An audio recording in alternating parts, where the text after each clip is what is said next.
I earned my degree online at Arizona State University.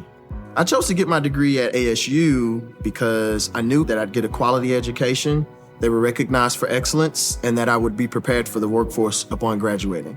To be associated with ASU, both as a student and alum, it makes me extremely proud, and having experienced the program, I know now that I'm set up for success. Learn more at asuonline.asu.edu. All right, everybody, welcome back. Ready to dive in. Always. Today, we're tackling something that, well, might seem a little mundane. Uh-oh. What is it? Daylight saving time. You know, that whole spring forward, fall back thing. Oh, right. But I think you'll be surprised by just how much there is to uncover here. We're going deep, using some excerpts from a recent article. By the end, you might just find yourself looking at those clock changes a little differently. I'm intrigued. Me too.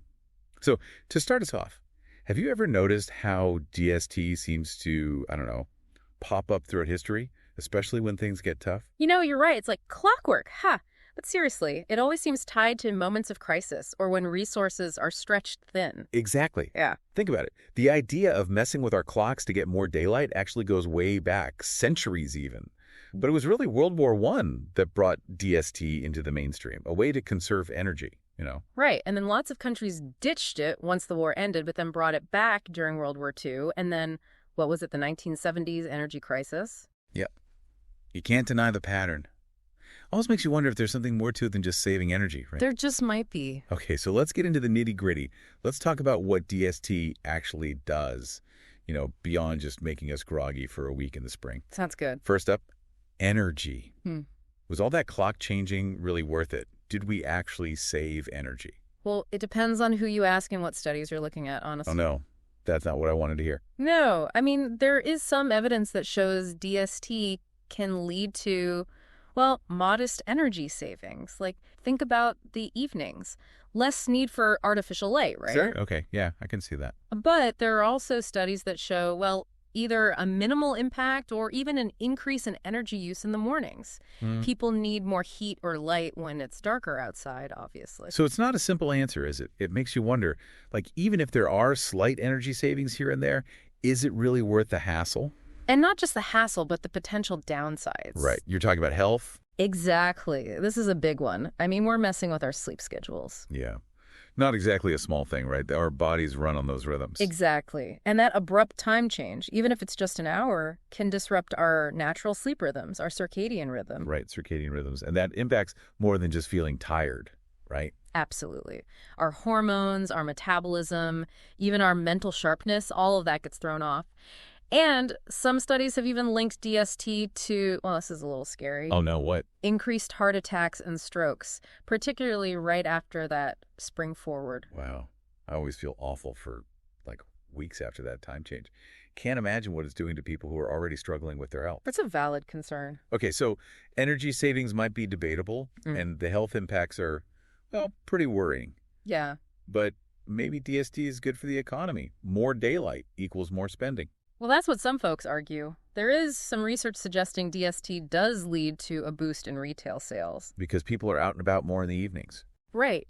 Plus, the recreation industry tends to benefit, too, with more folks spending time outdoors. So it's like a win-win for those sectors, at least. More daylight, more money. Almost sounds like a mini economic stimulus, right? Sure, but that's only one side of the story. There are economists who argue that, well, any economic gains from DST could be offset by the hits to productivity and, of course, the health issues we just talked about. So it's another one of those tricky trade-offs. Exactly. Short-term gains in some areas, but potentially negative impacts on overall well-being and productivity in the long run. It really makes you think, doesn't it?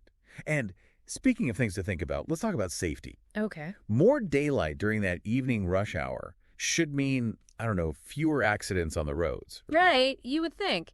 And there is some evidence to support that. Like, one study found that after switching to DST, traffic fatalities in the U.S. actually decreased by about 10%. Okay, so it's safer. But other studies, they show no significant change or even a slight increase in accidents, particularly during those darker mornings. Oh, right, the morning. So even the safety argument isn't as clear-cut as it might seem. It's kind of all over the place, really. Right. And that really makes sense when you consider that there's actually a pretty big movement out there pushing to get rid of DST altogether.